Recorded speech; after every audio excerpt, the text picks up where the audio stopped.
رحم که الله سبحانه و تعالی سر شما به خدا یه چی که مقبول خنده کرد که من گفتم رحم بکن دیگه سرش رحم بکن. امی 5 لک کلگی با اجازه و وکالت خواهرت امی 5 لک کلگی بخشیدی.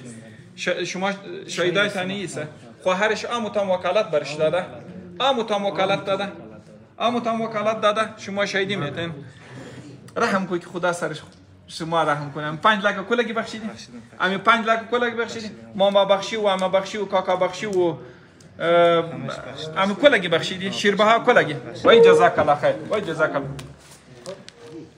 مجرد امیر کم خسر برای نصیبتان شود. 5 لک بخشید. امی انگشت ساده نیست، 5 لک قیمت داره. خدا کنه که باز نیکیش فراموش نکنی. نه انشاءالله. انشاءالله فراموش نمیکنی. ما دعا میکنیم که خدا کنه که فراموش نکنی. انشاءالله. خیلی جوان مردی کرد. زنده باد. خدا برای هر خواهر امیر کم برادر نصیبش کنه. زنده باد برای هزاره. زنده باد. زنده.